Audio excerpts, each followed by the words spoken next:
Mas antes de passar aqui, eu só uma perguntinha. Eu sei de uma famosa história tua que tu tem três amantes. Quais são as três amantes? Olá pessoal, bem-vindos a mais um vídeo. Hoje temos um vídeo especial.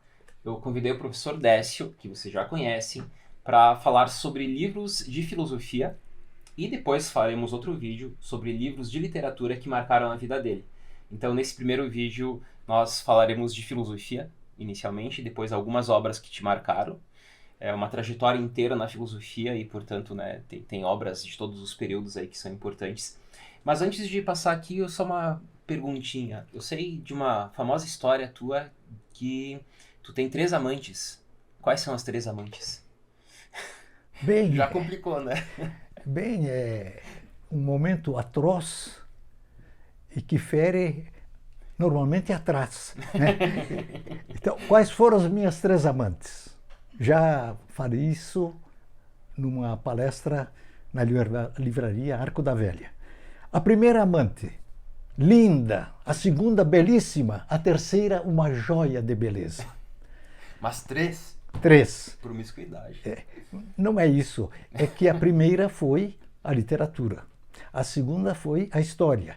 E a terceira foi a filosofia. Então, com essas três amantes, o que eu quero mais? Tá satisfeito, né? Satisfeitíssimo. Feliz da vida. É. Bom, então falaremos da primeira amante, que é a filosofia. Filosofia. Pode ser. Então, eu tenho a impressão que seria interessante aproveitar para falar sobre um pouco sobre a filosofia. Porque eu noto cada vez mais que há um desencontro entre professores renomados sobre o que eles entendem por filosofia. E há um professor francês muito importante, André Comte Sponville, que ele faz um trabalho admirável sobre essa questão de como se compreender melhor o que seja filosofia. Então a pergunta é esta: o que se entende por filosofia? A filosofia é uma atividade, um esforço, uma procura, cujo alvo para quase todos é a sabedoria. Então aquela história de que filosofia é amor à sabedoria não funciona. Porque a filosofia exatamente vai na direção de tornar sábio quem se coloca dentro deste caminho, estar a caminho em busca da sabedoria. Quando perguntaram para Tales de Mileto, o famoso matemático grego anterior a Sócrates, perguntaram a ele: o senhor é muito sábio? Ele disse: não, eu sou filósofo. Mas como assim? Ele disse: para atingir-se a sabedoria é preciso filosofar. Eu estou fazendo isso. Talvez dure toda a minha vida, mas eu continuarei fazendo isso, procurando chegar à sabedoria. Eu lembrei até da fenomenologia do espírito, do Hegel. Do Hegel, sim. Que na introdução ele fala justamente sobre isso, que a filosofia não é simplesmente o amor à filosofia, Sim, é muito mais que muito isso. mais do que é isso. a busca pela Sim, filosofia. a busca, a procura, né, em certos casos. É importante dizer, vou continuar, que a filosofia não é a sabedoria, mas, no máximo, e no melhor dos casos, um caminho de pensamento que persegue a sabedoria ou se aproxima dela. A filosofia é um trabalho, a sabedoria seria antes um repouso, porque se atingiu a meta. A filosofia é um certo tipo de discurso.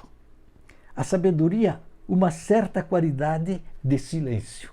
Atingiu a meta, silêncio. A filosofia é uma maneira de pensar.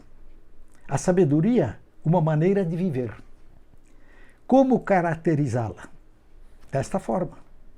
E pela tranquilidade da alma, ataraxia, do grego antigo. Pela liberdade interior, autárquica. E pelo sentimento de uma unidade, mas feliz com a verdade ou com o real.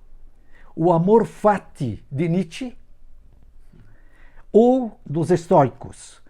O amor intelectualis de Deus ou da natureza que Spinoza sempre defendeu. Na obra O Banquete, Platão tinha razão. Os filósofos não são uns sábios, ainda não atingiram a sabedoria.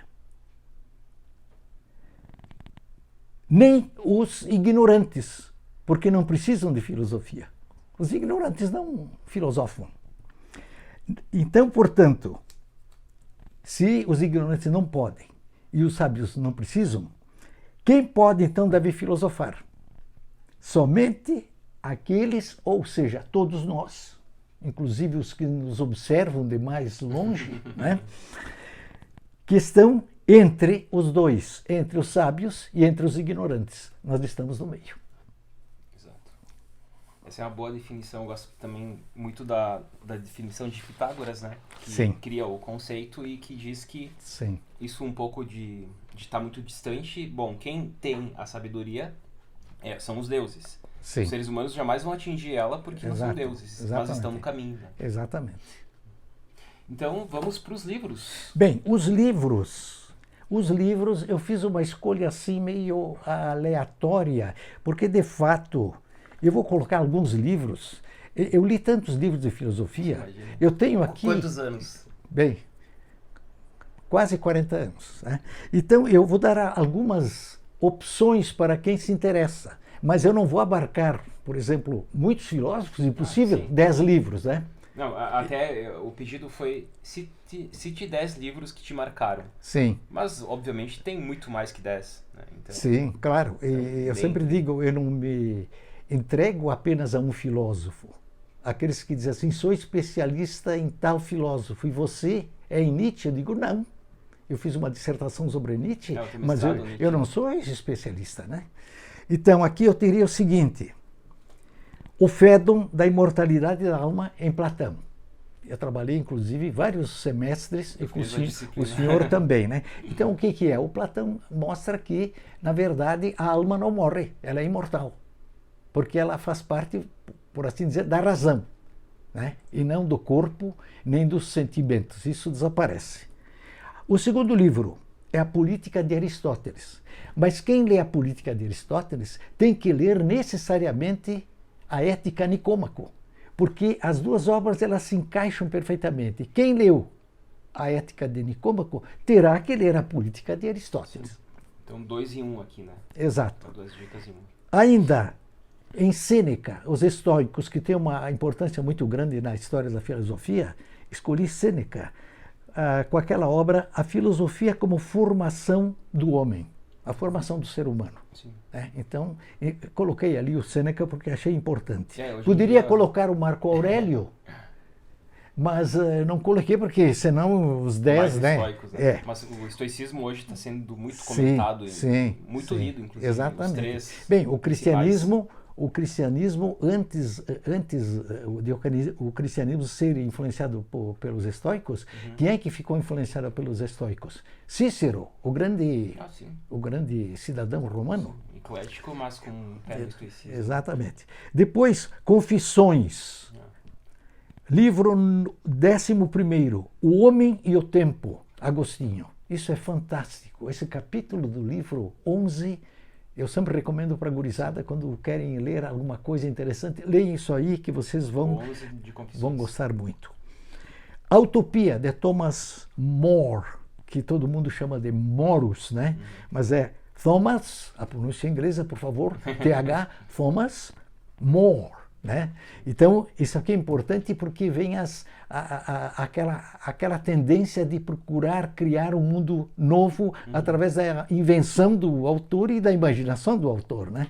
Um comentário, o primeiro livro que eu li de filosofia foi esse. Muito bem. Quando eu estava lá no centro procurando em sebos alguma coisa, encontro esse livro que eu ouvi falar de um filme. Sim. E aí eu pego e leio. É uma obra fantástica. Uma obra fantástica. É literária e filosófica ao mesmo tempo. E antes do próprio More, segundo a cronologia, O Príncipe de Maquiavel. Que eu fiz contigo essa. Exatamente. Eu fiz Fédon e O Príncipe. Isso. Porque o Maquiavel faz o seguinte...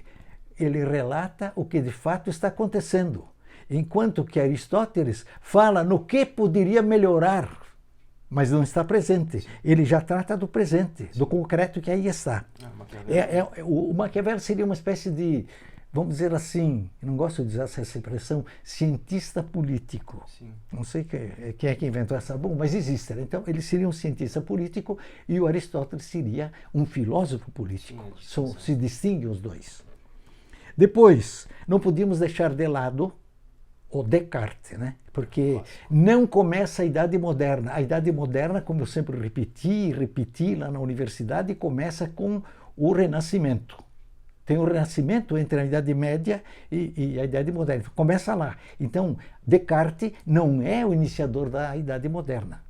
Tirem o cavalo da chuva. Está no Renascimento, né? Sim. Em seguida, nós tínhamos que ter um empirista, né? Então, carta acerca da tolerância, que neste país se precisa muito de tolerância para acabar com essa divisão diabólica, né? Diabólica. Então, John Locke, com a pronúncia inglesa, por favor. Depois, como não poderia deixar de acontecer, assim falava Zaratustra. É o teu filósofo? Não. Nietzsche, né? Porque é uma obra fantástica. Eu acho que é a melhor obra para mim, porque ele trata de religião, ele trata de política, ele trata ali de história, ele trata ali de teologia, ele trata de tudo, né? E foi o teu tema de mestrado? Sim, mas só que então eu não trabalhei principalmente com... Eu trabalhei com várias obras dele, né? Porque o Pórtico de Nietzsche que era... obra, o Pórtico sim, de Nietzsche. Da dissertação, trata exatamente da questão do tempo e da eternidade, né? E finalmente tinha que colocar aqui o existencialismo é um humanismo de Sartre, porque o existencialismo é importante. Quem primeiro entrou nessa senda do existencialismo foi Kierkegaard, Sim, precursor. Que era um batalhador contra Hegel terrível, né? Olhe bem. Schopenhauer, Sim, toda a turma. Então, o existencialismo foi um movimento, de certa forma, filosófico, o existencialismo. Foi depois da Segunda Guerra Mundial, quando a Europa estava devastada, milhões de mortos, milhões de desempregados, milhões passando fome. Então, o existencialismo foi uma forma de ser uma espécie assim de dar um pouco de esperança, né? E aí, Sartre. Sim. Mas houve outros existencialistas franceses muito bons, né? Sim. Que nem, por exemplo, Gabriel Marcel. Então, do lado espiritual. E o Sartre do lado materialista. Então seriam essas obras que o senhor indicaria. Sim. Bom, o professor Décio foi meu professor na universidade. Eu, em 2003 a 2005, fiz bacharelado, né, na UX. E eu fiz várias disciplinas contigo. E hoje estou na filosofia por tua culpa. Pronto, sobrou para mim. Então, por isso mesmo, eu tenho muito respeito, muito carinho e muito amor pelo senhor. É o meu neto adotado. Eu me sinto da família, né? Sim. As tuas filhas brincam que eu sou irmão ou filho, né? Porque se for neto é filho das pessoas. Mas eu não tive essa aventura. Só nasceu o feminismo em massa. Mas enfim, né? Então o professor Décio é muito importante na minha vida, na minha formação. Sim. E é sempre uma inspiração para mim. E para mim é um orgulho, é um prazer imenso saber que alguém segue sempre na rota certa. Muito obrigado pelo vídeo, pelas dicas. Isso aí.